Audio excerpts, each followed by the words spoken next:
We have a rocket. The rocket is launched vertically upwards.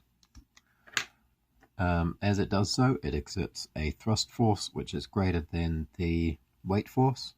The consequence of this is that the rocket will accelerate upwards. Now, the first thing we do when we have a physics problem is to draw a picture. As often as we can, pictures are brilliant. So we start with a free body diagram. There's our rocket. It has some up thrust and it has some weight force. Now I've drawn this so that the up thrust is greater than the weight force, meaning that it's going to accelerate upwards. For this problem, we're going to assume that, or we're going to define upwards as positive and to the right as positive as well. We're given that gravity equals 9.80 meters per second squared.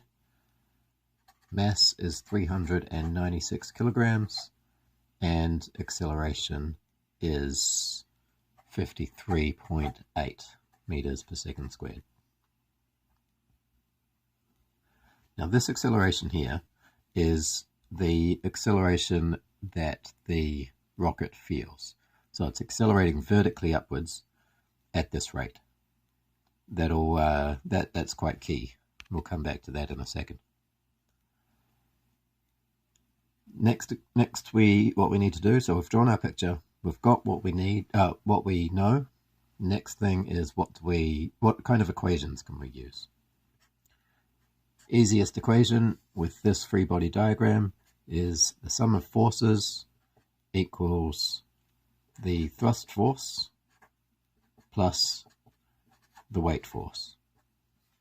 This plus this will give us our total.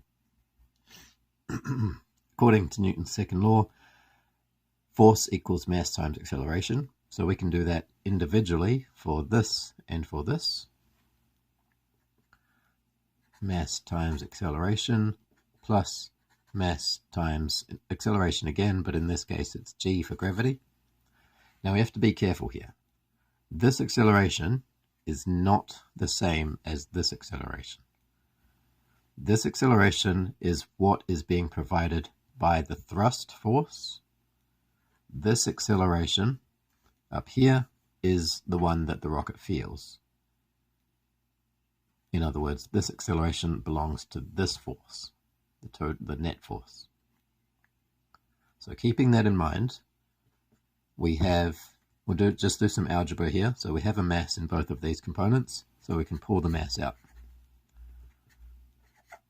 Now this acceleration, as I said before, was due to this thrust force.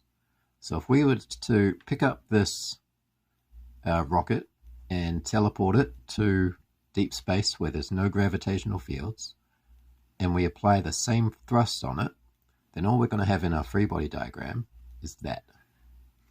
Just a point and an up thrust, nothing else included.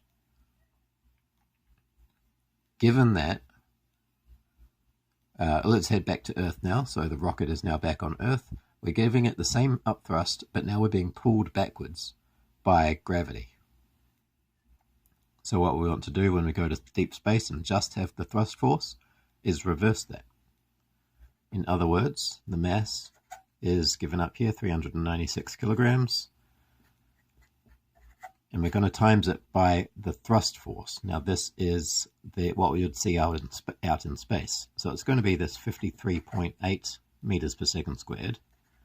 But it's also going to be the extra little bit that it has to overcome for, or the extra little bit that here on Earth is pulling it back, 9.80 meters per second squared. Now that's just this acceleration. This gravity here is this one here, 9.8 meters per second squared. I'm not going to put the units in because I'm out of room. Now we can see that this 9.8 meters per second squared and this minus negative 9.8 meters per second squared, they cancel out. By the way, this is negative because this gravity here is negative. I didn't put that in earlier. So gravity acting downwards opposes our direction, so it's negative. So our final equation with numbers is 396 kilograms times 53.8 meters per second. And that'll give you approximately, according to the calculator, 396 times 53.8 is 21,304.8, which is approximately 21,300 newtons.